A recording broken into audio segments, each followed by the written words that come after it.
Welcome to Uproot.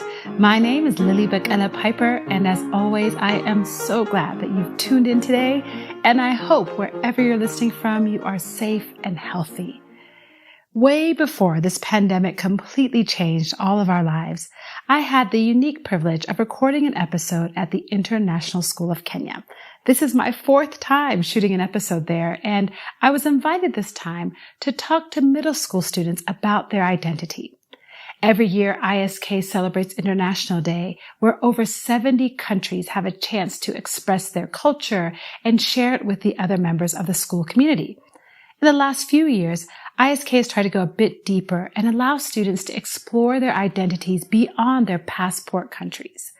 In this episode, you'll get to hear from 3 really bright and fantastic middle school students who talk to us about the complexity of their identities, what choices they're having to make, and how they engage with the world. In the middle of a lot of heavy news about COVID-19, I hope this episode will remind you how bright and full of potential our future is because of these students and students just like them. So enjoy this episode on identity and making sure that students have a chance to express why they are proud to be me. Enjoy. Salam and hello. Welcome to Uproot. Today we are live at the International School of Kenya here in Nairobi. It's a beautiful day. And today we're going to talk about identity. Last month in December, I actually had a live show with 3 adults who are all Kenyans but identify with Kenya in different ways. And this morning, I'm really thrilled to have 3 students here from ISK who are going to talk to us about their own identities, the path they've taken to understand themselves better, and hopefully share with us some stories and experiences that they have had that have really shaped who they are. And so we're really excited to be here, and we're going to get started straight away. So I'm going to ask each of you to introduce yourself and tell us where you're from and how long you've lived in Kenya. Jason, start us off. So, hi, my name is Jason. I'm Korean American, and I've been living in Kenya for the past year. Welcome, Jason. Hi, my name is Daniya. I've been living in Kenya for about 4 years now, but not in a row, and I'm from the US and Ethiopia. Hi, I'm Mandisa. I'm from India, and I've lived in Kenya for 7 years. Can we give them a round of applause? All right, welcome, guys. All right, so Mandisa, we're going to start with you.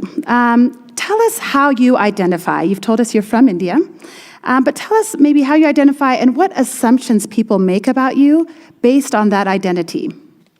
So when people first see me, they assume I'm from India, which is correct. But no one really pays attention to the fact that there are a lot of countries where people do look like me. They share my skin color. For example, Sri Lanka or Bangladesh or Pakistan. And people always assume things, general things about Indians, like, for example, that we're all vegetarian, which we're not. I love meat. People also assume that I'm really religious or that I speak Indian, which is not a language. So I think that those assumptions and expectations of me have kind of changed over the years, as they've only evolved and made me to the person I am. Thank you for that. I want to stay with you for one more second just to follow up on that. In Kenya, we also have a large Kenyan Indian population. So you've been here for a couple of years, but tell me maybe when you first got here, did your identity as an Indian, was it different here than it was maybe in India? I think there's a lot more acceptance about Indians in Kenya. I think that the expectations that people have of Indians are very different to when I'm in India. So I think that even when I came at first, I felt pretty accepted into the community. Great, thank you. Jason, let me ask you, you've just been at ISK for a year. Yes. And where else have you lived other than Kenya?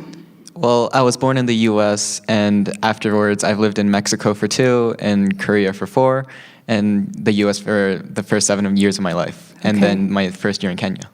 So where did you move to Kenya from? Where was your last post? South Korea. South Korea, okay. So Jason, tell me a little bit for you, what has the experience for you as you've moved in and out of those countries? What are some of the first maybe responses or assumptions people make about you based on your identity? Well, to begin with, I have a separate Korean and English name. So whenever I go to anywhere international, I go through with my English name. And a lot of assumptions I feel mostly teachers make, or that I've felt in the past, is that they're surprised to see that I'm Asian. And then furthermore, this is for teachers and peers in the past, I feel that a lot of them are taken aback by the fact that I can actually speak English and that I speak like this. And so I'm not sure if I'm interpreting that correctly, but that's what I've been feeling. When you say like this, you mean with an accent, without an accent, or? Not as thick as an accent as the people expect. Okay. So I want to talk a little bit more about the English name and your Korean name. Can you share with us your Korean name? 최재혁이라고 is my Korean name. Okay. And as you know, my English name is Jason. Jason. So it's interesting. You're on this panel all of you have actually had the chance to live in your birth country in addition to now your host country of Kenya. How does your name affect maybe those initial assumptions when you were in South Korea versus the United States versus maybe Kenya? So by having a different name, well, as I mentioned before, there are assumptions that I'm Asian or not. But additionally, I feel that introducing myself as a different name, I sort of compartmentalize the different aspect of me. For example, when I go with my English name, I feel like I act a bit differently, if that makes any sense, and that I act differently. And with my Korean name, I feel like I have a different, not exactly personality, but a different aspect of me. I think that's really, really fascinating, actually. I'm going to ask you another follow-up question about that. What do you think, what are the differences? If you're going by your Korean name and maybe that personality, what does that personality look like? And is that personality different than maybe the personality we're seeing this morning? So I feel like this is a difference in culture, but when I go by my Korean name, I have the mental state that I'm in more Korean area. So, and then the environment there is very different from the one we have here. So I feel like I adjust to that type of mentality and environment to sort of fit in better. Yeah. And like one example being, I feel like I'm a bit more rough, if that makes sense, when I go by Korean. Oh, interesting. Do you think are you more comfortable in that space?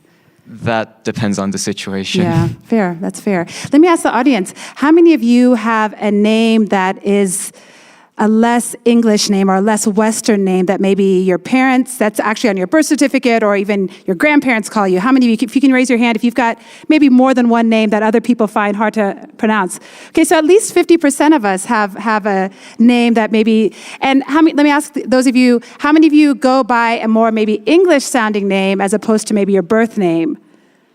So about the same percent, about 30, 40% of you. Yeah, names are really powerful because it's what you get called all day long. And if that changes your personality, then that's a really important part of our identity. Thank you for that, Jason. Daniya, let's go to you, honey. So you've lived in Kenya, Ethiopia, and the United States, in and out. No, never the United States, so Kenya and Ethiopia. So you're East African. Tell us a little bit about your identity and some of the assumptions people make about you. So when I am alone walking around or anything, people think that I'm not Muslim, but I am. And when I'm with my siblings or family, they assume they're Muslim and I'm Muslim because they wear the hijab, which is true. But they always ask me, why aren't I wearing the hijab? And I tell them, it's my choice, it's my life. I'll wear it whenever I want, and that shouldn't affect the way you think about me or the way I talk to you. Yeah, thank you for that. Wearing the hijab, obviously, yeah, let's give a round of applause. That's a really powerful, well done to you.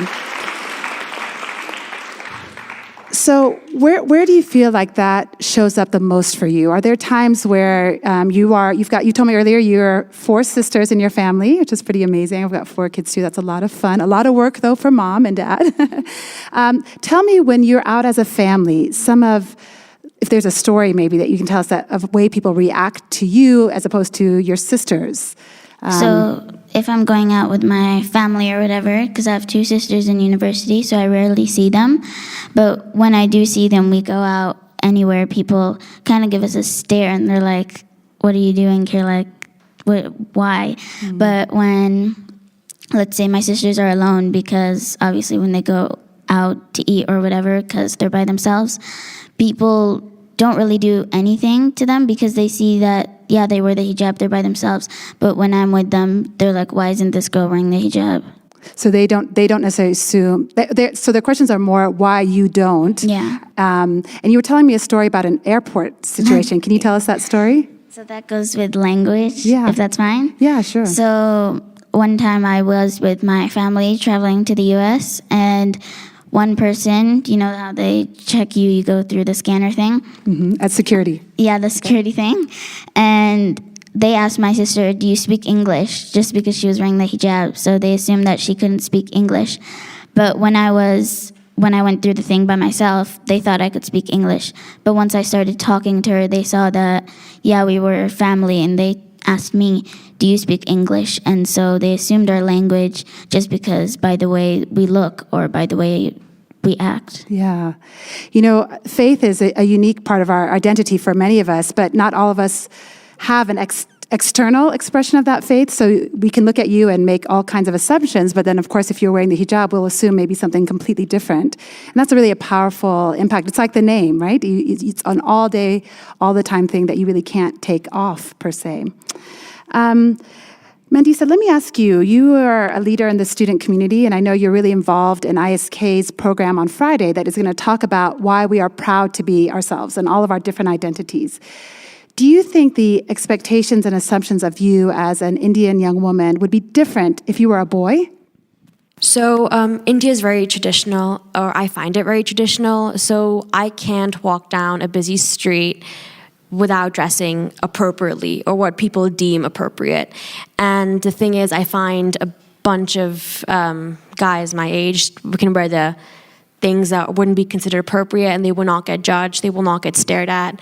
And I feel like a lot of girls can relate to this, that there's a lot of bias shown sometimes towards what men wear compared to what women wear. So I think that some of the expectations that my family have of me or that my community has of me would be different if I was a different gender. Yeah. Daniya, what do you think about that? Do you share a similar perspective as Mandisa? So for expectations, yeah, I kind of agree with Mandisa because usually girls have more of the pressure on them and boys have less. But since I don't have any brothers, I don't really know. But I do have cousins and they have less expectations than what my cousins who are girls have. Yeah, so I kind of agree with that. And those exterior expectations, assumptions, you really can't control, right? All you can control is how you respond to them. So I'm going to ask you, Mandisa, how do you handle that? Maybe double standards sometimes, or the different expectations society has on you. So I've tried to explain to my grandparents and my cousins that I choose what I want to wear and how I want to act, but there are certain ways people see me which I really cannot control. So if I walk down a street, I can't change everyone's opinions of me. And truth be told, I don't do anything about it because I can't change someone else. Yeah. But I'm not really ashamed of what I wear or who I am. Well done.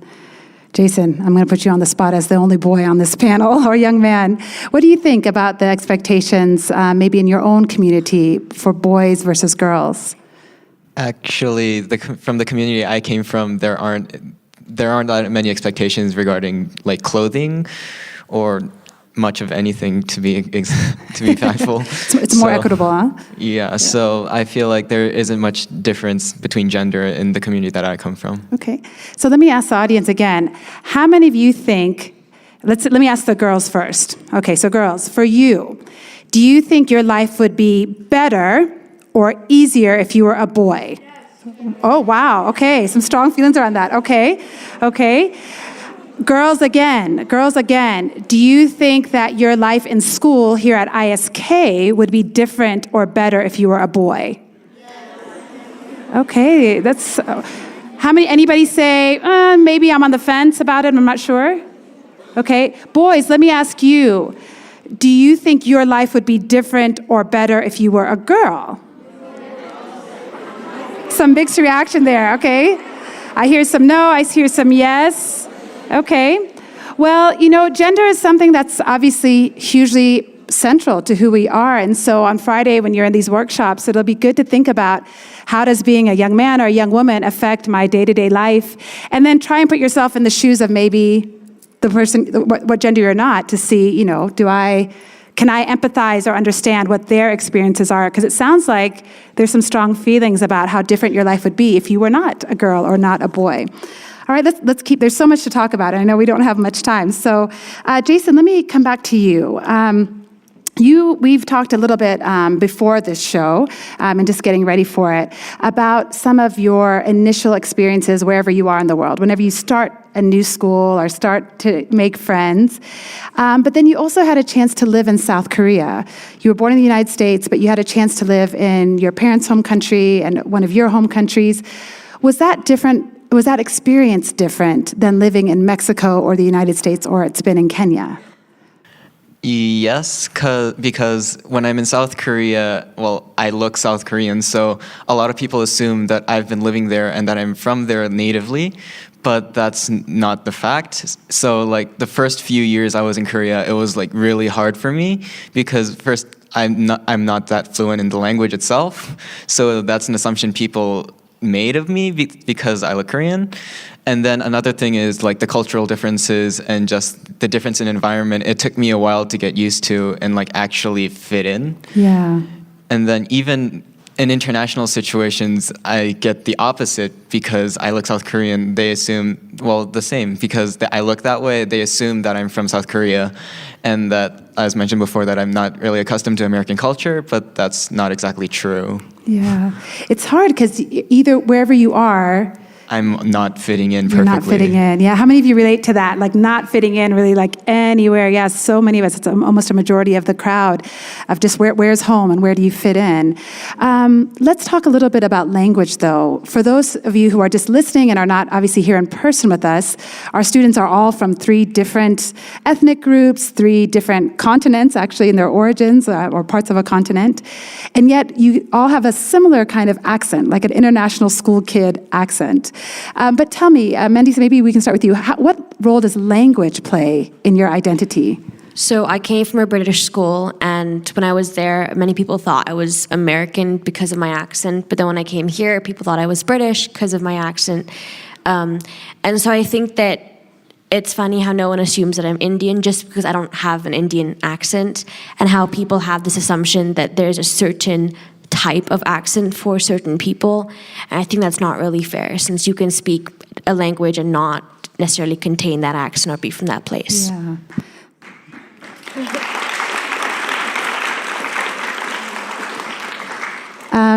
Daniya, how about for you? Any thoughts about language and maybe when you're in Ethiopia versus when you're here and what role that plays in your identity? So in general, not just in Ethiopia. So when I do talk to people, before I talk to them, if they know me, they know I'm Muslim.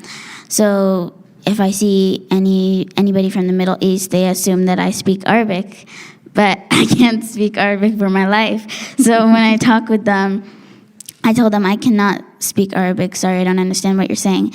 And they're shocked because I can actually speak English. So when I talk to people, my language, the way I talk to people, breaks the stereotypes that people have for me before I talk. And they realize that, yeah, this person's Muslim, they wear the hijab, or maybe they don't.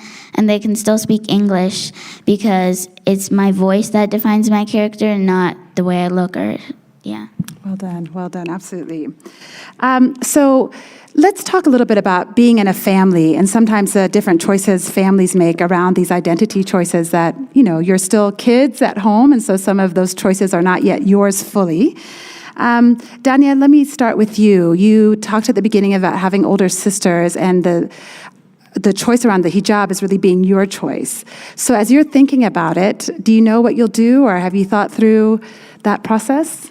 So right now, if you don't know me, I'm 11. So right now I'm not thinking of putting it on because I might take it off and I don't want to go through that way. So right now I'm not going to put it on, but once I grow older and see where my life is taking me, then I'll be more sure of putting it on. Yeah. So as you're thinking through that, who are the people that you talk to help you understand what might be best for you? So my mom is the one who helps me because she obviously has much experience wearing the hijab. So she tells me that it's my choice, and she helps me, and she tells me if I'm not ready, then I shouldn't put it on. And she tells me when I'm going through whatever stage in life, then that's when I'll know when I can put on the hijab. Yeah, awesome. So Jason, for you, as you've gotten older, has your identity changed, or what's important about your identity changed for you? Yes, but just not in the fundamental sense for personally me, but as I grow older, I feel like they're growing not as 2D and simple, but just growing more complex and entangled with each other. For example, with the language and ethnicities, it's not just black and white, it's an entire spectrum of gray. Wow, that's a really profound thought. So instead of things becoming simpler, yeah, thank you. Instead of things becoming simpler, they're becoming more complex for you. Right. Can you talk a little bit more about that? What part of your identity in particular is becoming more complex? Well, the easiest one to talk about is race, but like in the past I just thought of myself as Korean American, but now that I'm living in more international places and just getting more accustomed to each of the cultures, I can't exactly define myself with only two of the cultures that I've lived in. So I feel like it would be better if I can somehow like express the variety of cultures and the countries, the languages that I speak that can change who I am. Yeah. So it's that idea of people still looking at you, assuming you're this or that, and you knowing you have so much more that defines who you are. Yeah. Mandisa, how about for you? How does race affect your identity and also how people understand you in terms of close friends? You know, other people out there who don't matter to your life as much, like you said, you can't change them. But for close friends who you really share and confide in, how does your race maybe affect those friendships? I think that my friends have become really accepting of who I am, and I think that they made the whole transition really easy. So I think that generally in this community, when people get to know you, they do accept you for who you are. So I was really appreciative of my friends understanding that there are certain things that I'm not comfortable with them saying or assumptions that they're making. So I think that the whole idea of race has changed for me. Like Jason said, it's not just black and white. And so I think that it's made me a lot more aware of there are a lot of people in this world. Okay, thank you. So one last question for all of you, and then we're going to have maybe 2 minutes to ask questions. What makes you proud to be who you are? And all of your different identities as young people, as boys, as girls, as people from all over the world, what makes you proud to be who you are? I don't know if anyone wants to start. That's a big question. I think my independence, I think growing up in international school and moving around, it kind of made me kind of raise myself in a certain way. And my parents obviously helped me through it, but I think that there's a certain level of independence international kid gets, which other children may not. So I think that that's really framed who I am today. Okay, thank you. Daniya or Jason? Oh, you guys are such a supportive audience. That's awesome.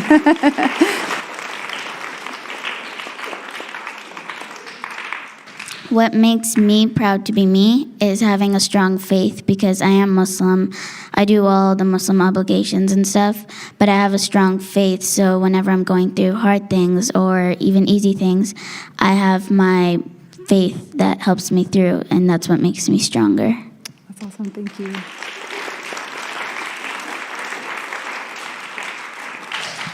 I'm sure a lot of people can relate, but moving around every 2 to 3 years, going to a new country, a new school, a new community, and that the diversity that brings me is what makes me proud to be me. That's fantastic. Thank you. Thank you so much. Do you have time for questions? Okay. So I'm going to actually keep them behind later and talk more to them. But before you all go, we thought we'd give a minute for questions. If anyone has a question or two, you can see Mr. Gregor here at the front, and he can give you the mic and you can ask your question, and then you can direct it to any of our panelists here who will take a chance at answering it. So introduce yourself for us first. Tell us your name and what grade you're in. My name is Isaiah. I wanted to ask, what part of Ethiopia are you from? Yeah. So I'm from Addis Ababa, which is the capital, and that's where all my family lives, so yeah. Because I was just kind of surprised because, oh my God. I was just kind of surprised because most Ethiopians are like very Christian, so I thought you were part of near the Somali states area. So my parents are from a place, but I'm not going to say it because I can't pronounce it. But so they're from a place in Ethiopia, and that's where they grew up. And my mom is from that small place, and she's Muslim. So even though she's from Ethiopia, she's Muslim. And my dad was raised in Addis Ababa, and he's still Muslim. So I do have lots of family who is Muslim, but I also have friends who are Christian. That's a great question because so many of our countries are more diverse than we realize, and Ethiopia is a good example of that. So thank you for that question. Well, now that the media is becoming more part of our lives, how can the media actually affect your identity? Great question. How does social media in particular, or just general media like TV? Yeah, just media in general. Media in general. How does media affect your identity? Does anyone want to take a chance at answering that? So one way that media could affect your identity is some people post, if you have Instagram, which I don't, but if you do have Instagram and you post photos, some people try to be other people and they're not being their true selves. They maybe put filters or some weird makeup or whatever, and they try to be someone else and they're not being themselves, and it kind of mentally changes you. Adding on to what Daniya said, the whole prospect of not being yourself, I feel like there's this pressure that social media puts on you that sort of you try to shape yourself in a different way that you're not, so that it can either be negative or positive, however you take it, but that it affects you in a really big way. Yeah. That's a great question. How many of you have social media? Snapchat or Instagram, something. Okay, so like 70, 80, 90% of you? Okay. How many of you have ever put a post out there that you thought, this isn't exactly me, but I like who this post makes me look like? Or put out something that's, it's hard to raise your hand for that one. So maybe I see some honest hands kind of waving. Yeah, social media definitely affects us day to day. It's a great conversation to keep having. Thank you for that question. So Ms. Piper, what makes you proud to be you? Me? Yeah. Oh, thanks for that question, Helena. I'm proud of a lot of things. Definitely proud to be mom of 4 great kids. I'm proud that I always felt as a kid I never fit in. My family were immigrants to the United States, and I moved when I was a kid, and I struggled with language, I struggled with fitting in, I struggled with making friends, and I'm just proud that I think as an adult, I found a way to just be myself most of the time. I would say 80% of the time I'm truly myself, and I'm proud of that.